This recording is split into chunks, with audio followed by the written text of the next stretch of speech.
Okay, we're starting with the episode 2. Hello, everyone. My name is Maxim Chupranov.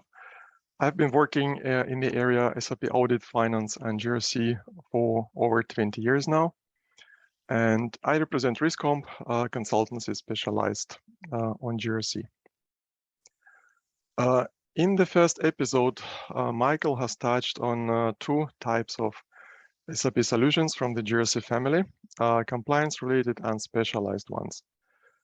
In my session, I would like to elaborate in a little bit more details on this, but the main part or the main topic would be a case study, which I would like to share with you about how a large utilities company based in Germany went beyond the regular compliance scope, leveraged the SAP GRC suite to the maximum in the IT risk area, and has successfully managed establishing an integrated monitoring of their key IT risks and controls.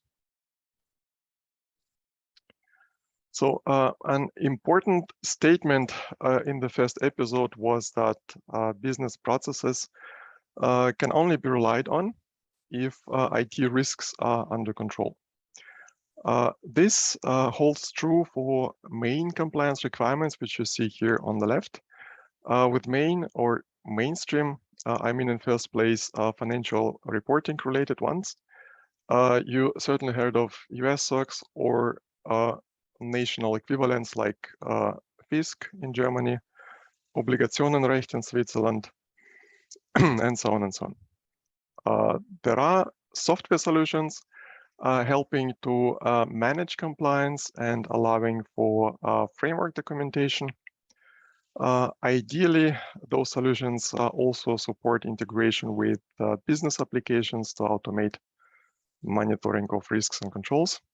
From my experience, companies realize quite fast that in addition to just managing financial compliance, same platform can also be leveraged for other goals, non-compliance one like operational efficiency or for many other compliance dimensions. So in fact, domains like application security, change management, user access, authorization management are also relevant for data protection, or German legal requirements for compliance with for companies with critical infrastructure. For FDA-related requirements, same applies, of course, with some specific in the area of change management process. So the key message here is that compliance management platforms like SAP GRC Suite are well equipped for monitoring of IT risks, and it is important to know its specifics. Michael has already touched on them in the first episode. Those specifics are that the general focus is on the adherence with the policy and processes. Checks are usually done in a near-time mode, and the logic deployed is pre-validated with the goal that if you have hits, then those hits are not false positives. Apart from compliance management solutions, there are quite a few specialized software products.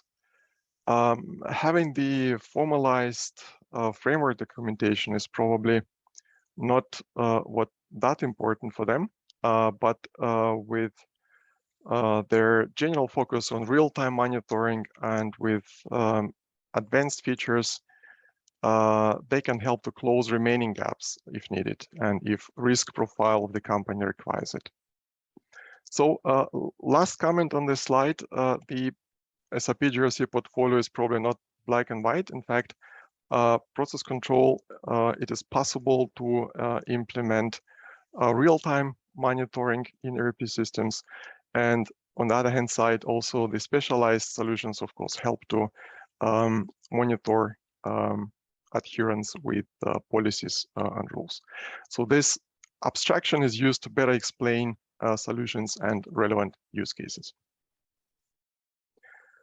Here, I would like to bring a few examples. What you see here are IT risk areas covered by monitoring capabilities of the SAP GRC suite, focusing on application and in some cases also on the database layer as well. It can help to identify deviations in user and authorizations management process, check treatment of standard users, or compliance with SAP security baseline template. SOD or critical authorizations analysis is also quite important. Here we could have two dimensions, authorizations or transactions. Transactional SOD is also quite important aspect. Change management process and so on. So another example not mentioned here is ability to have KRIs or key risk indicators, which is more part of the risk management solution. So to address more specialized and advanced requirements, there are other solutions in SAP portfolio. Capabilities here are ranging from real-time log monitoring and cross-system correlation to code vulnerability scans, automated data classification, and so on. So the key message here is that it is in your hand to reach sufficient assurance by using established SAP GRC platform on the left side to the maximum. So it helps to save time, reduce risks, protect your investment, to achieve maximum collaboration, and also to avoid this organizational silo situation. In the third episode, after lunch, SAP colleagues will be focusing on the right time. And what I would like to do next is to share with you the case study of a customer who did this, leveraging the SAP GRC suite to the fullest extent. So the story today might sound familiar to you. There is a central ICS team setting the overall frame and managing work of local ICS managers. They have been doing this for over 10 years, but mainly for business processes. There is also IT organization. This organization is taking care of over 80 SAP systems, which is quite a lot. And there were two main challenges. First, monitoring activities were quite manual in IT, and the second, reflection of those activities in the overall internal control system was far from being perfect. So you can imagine auditors were not always happy. So IT organization wanted to improve and automate the work. And what you see here is the current state. So right now, 24 SAP landscapes are being monitored. Highest IT application risks are covered in ABAP as well as in HANA layers. And IT general controls framework is fully integrated with the internal control system. You will see details later on what I mean by that, right? So the case study is about how customer got there. So our project started over a year ago, and quite a few questions had to be answered, like how to structure IT framework, how to manage master data, how to combine manual workflow activities and automated monitoring results, how to efficiently monitor all profile parameters, can the need for plugins be avoided, how to overcome certain limitations in the standard software, and so on and so on. So today I'm going to share with you most important answers we had in the project and few key insights. We'll start with basics, how to manage the frame. Then we will touch on first CCM automation steps, and two other topics about main highlights in our project. So IT was enabled to manage their compliance and also to some extent also IT security governance work in GRC. with full integration into the overall ICS framework. So now our starting point was the definition of the IT part of the framework. You know, the best practice, the ICOver or internal controls of a financial reporting oriented structure with domains like change management, access control, incident management, backup recovery, and so on. That was, of course, also our starting point. But when we looked at the whole picture within the scope of compliance profile of this customer and also more midterm goals, and also define the strategy and also the structure for processes, sub-processes, and risks for extending the framework. So have capability to extend it, but data privacy and protection topics.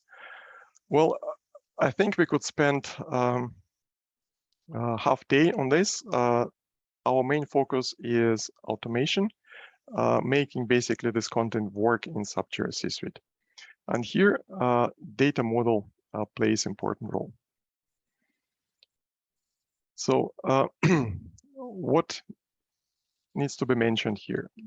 When designing the data model, business application played a key role.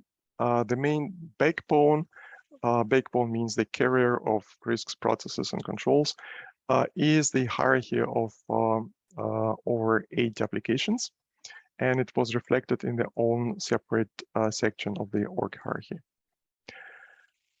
Another specific is the hybrid approach, widely used not only in IT, but of course also in the business processes, in business process controls. What does hybrid approach is about?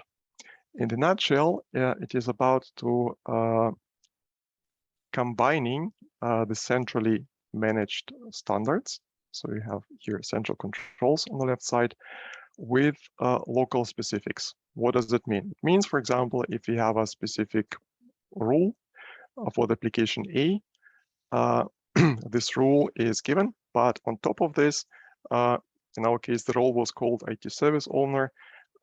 This person is able to capture application specifics. So it means whatever the control is executed manually or automatically, you have both views, what is the centrally defined standard and on top what are specifics of this particular application. The third highlight is the usage of business rule parameters. So if you're familiar with the CCM framework, it allows to define one business rule and reuse it for all org units. The notion here is that org units can have specific values, for example, for document types or technical users IDs involved into identity access management process and so on and so on. So the notion was, of course, with if you have those specifics for each individual application so that we avoid duplicating business rules. So instead of having 80 business rules for 80 systems, we will have just one business rule. There is one limitation I need to say, but you will see later on how it was overcome. The limitation is that the connector or system ID cannot be used directly in business rule parameters. We'll elaborate on this solution for this limitation later on. So once designed, master data had to be added and maintained. So only one area, imagine with over 160 SAP profile parameters combined into 25 groups or controls, monitored for 80 systems, you would get over 2,000 local controls, which had to be initially added and also initially updated. The challenge was not new. You know, the process control is only supports mass update of central catalog. The ICS team has already been successfully using an add-on ICS update tool in order to conveniently, via Excel upload embedded into the front end, create or mass update controls. Another important element of IT framework, and also one of the keys on how to integrate this into the overall ICS framework, is about shared services.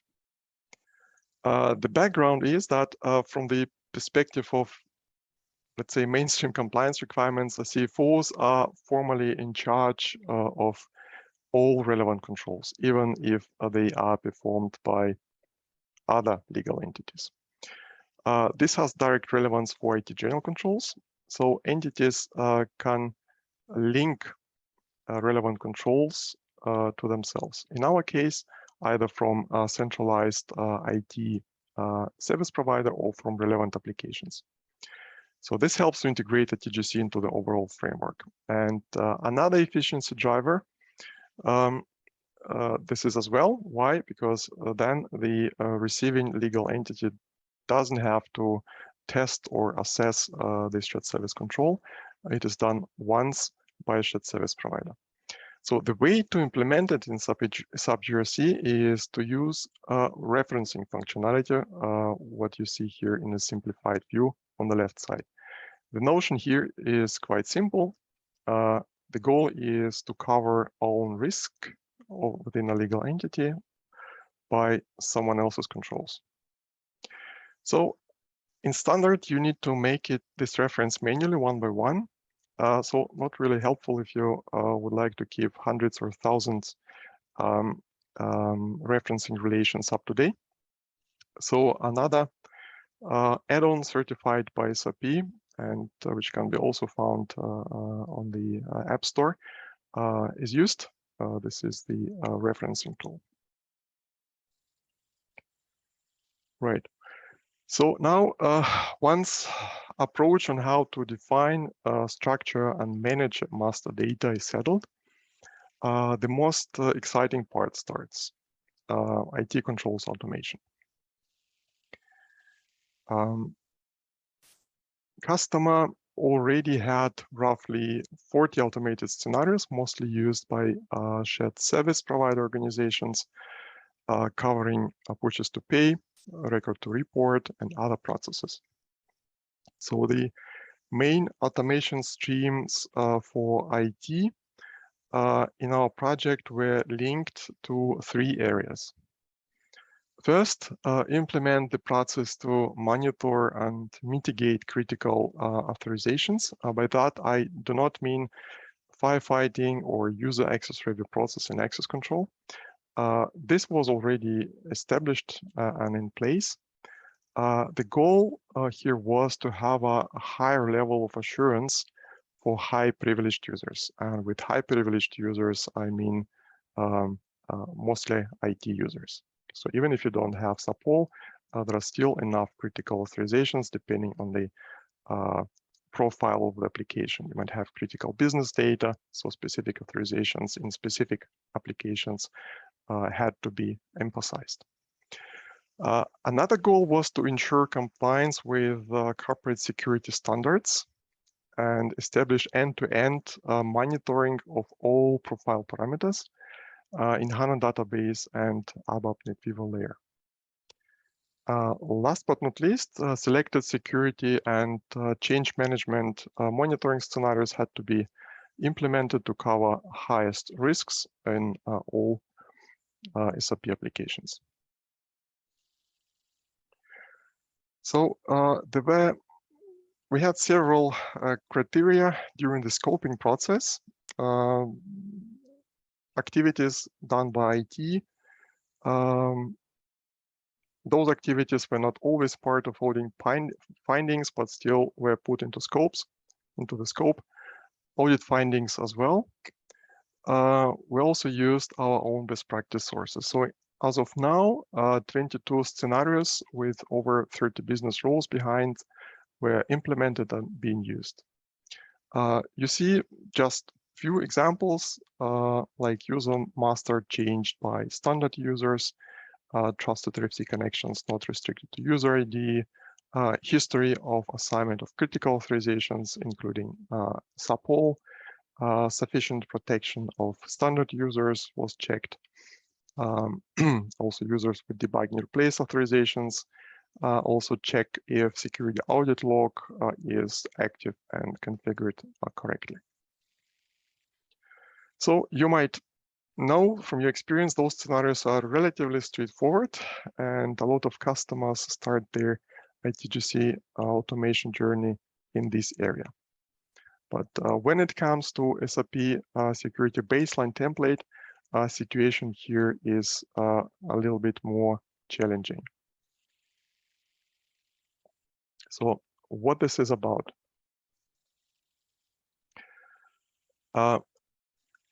SAP security baseline template. In a nutshell, when it comes to SAP applications, this is the heart of cybersecurity and a starting point for the instance hardening. So in the first episode, Vincent has mentioned that that was actually one of the factors exploited by attackers, that the general system parameterization was not in line with recommendations. This baseline template contains over 150 parameters and recommendations around it, and customer wanted to have centrally managed governance and monitoring process around it. So our task was to implement this in SAP GRC, and you can imagine at the beginning quite a few questions pop up.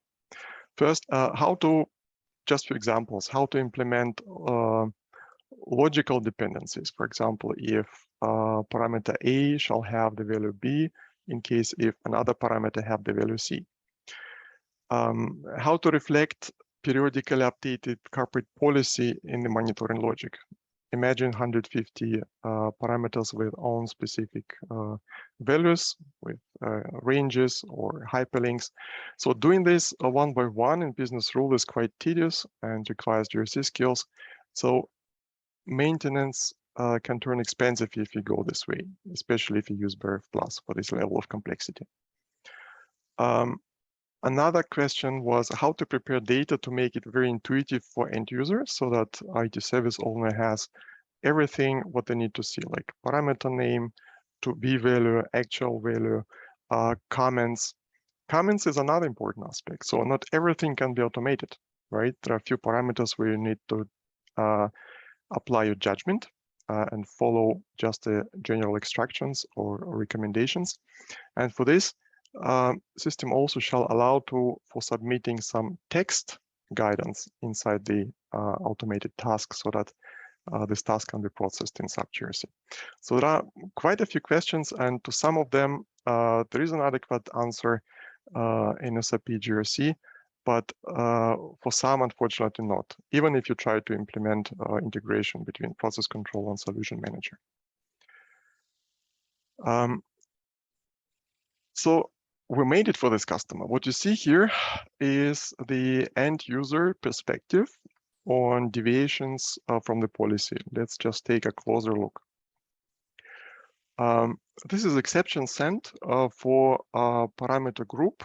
You see the grouping here was another important requirement so that you can also use this for reporting for dashboards and not just parameter by group. This is NetWeaver SAP GUI related one. Parameter name, the actual value. Next to it, you see the mandatory value, which is coming from the corporate policy and which is, of course, based on the security template, but it also considers corporate specifics and also system specifics. To cater for logical dependency, for some parameters, you have more fields maintained here, just to see this dependency. Most important here, you have the also additional guidance. So for the users, if they don't exactly know if this parameter has to be judged like manually without predefined exception, what needs to be considered. See here, you see that exceptions could be accepted in case if RPA is being used in the target system. So behind the scene, there are only 25 GRC business rules, which don't need to be maintained at all. Policy values, allowed exceptions, comments, systems in scope, connector details can be maintained or even uploaded by non-GRC experts. So another glimpse, this is just a detailed report showing the list of all exceptions within a time frame of November, and a piece of the dashboard as well. So authorizations make sure that IT service owners are able to access only own data in reporting. So how we did that? So SAP standard on the right side and our small development on the left helped to solve all challenges I mentioned previously. So the actual analysis for each parameter in each system is done inside this SPM development. Results then consumed by CCM framework, and in process control we remained 100% in standard. Benefits achieved, as I mentioned, we were able to overcome this limitation that connectors cannot be used for BRP, for business rule parameters. Extremely easy maintenance of benchmark values, parameter dependencies. Also, it is possible to maintain allowed exceptions. So in the example you have previously seen, system, in case if RPA are being used, you can maintain exception for those scripting parameters so that for the next run, it is not rated as deviation. Right, so there were quite a few other features which allow for easy maintenance and speedy rollouts. So now we are coming to the last piece of the project scope, monitoring of privileged users.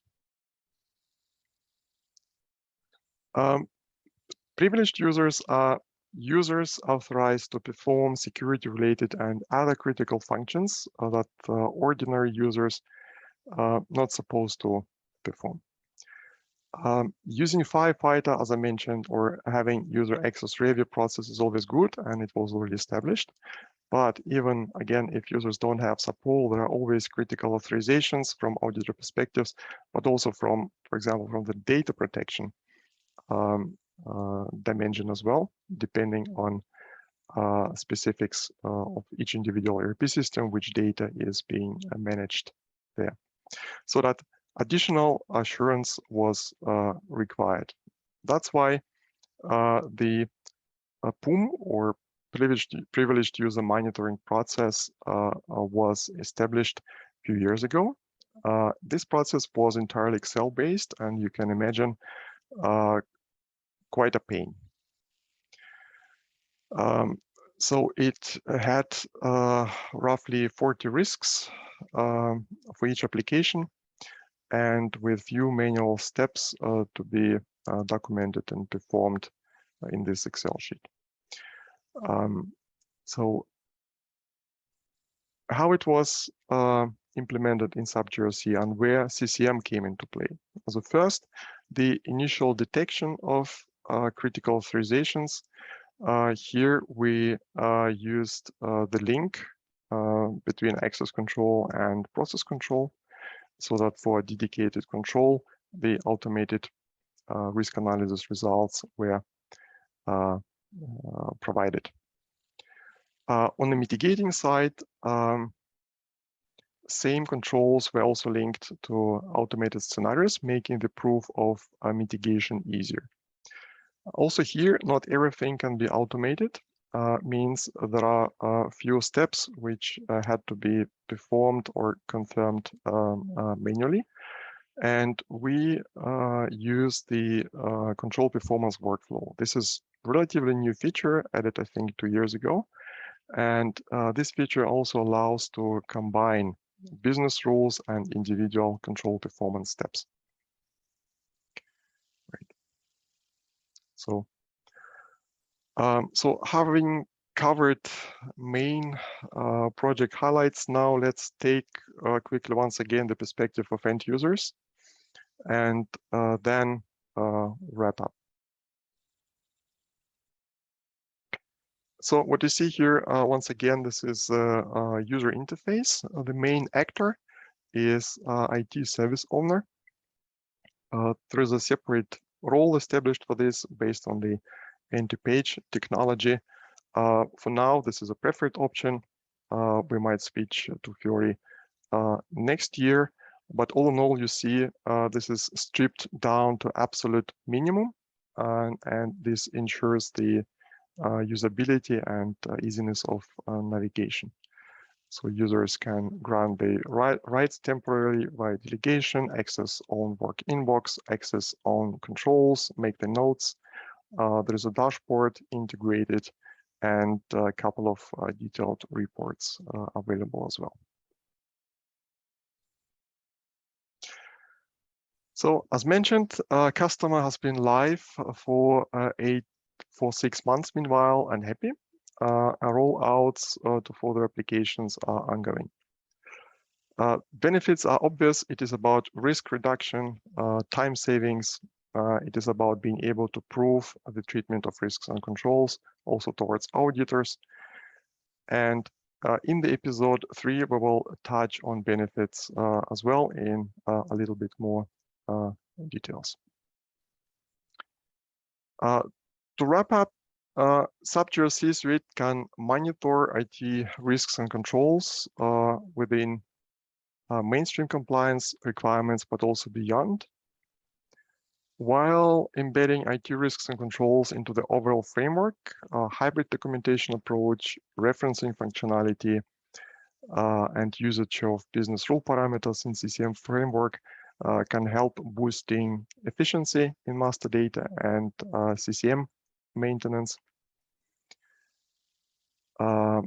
Combining manual steps and automated evaluation results within SAP GRC workflows help to cover complex multi-step process.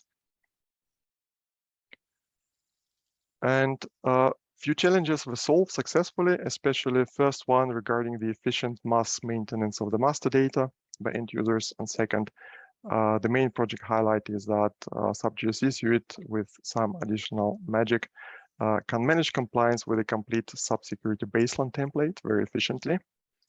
And the add-ons used are SAP certified and can be found on the SAP store. Right. So now I think this is time for Q&A.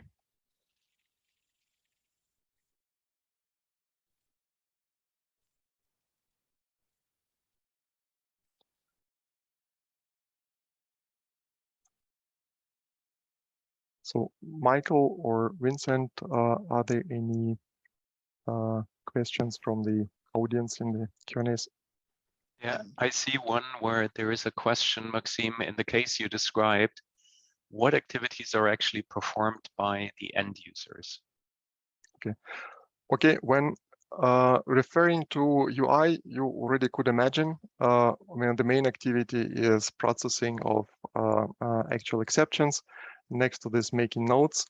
But I think the most beneficial effect for the entire IT security organization was that probably not directly related to SAP GRC Suite, or let's put it other way, SAP GRC Suite probably fostered and enabled this.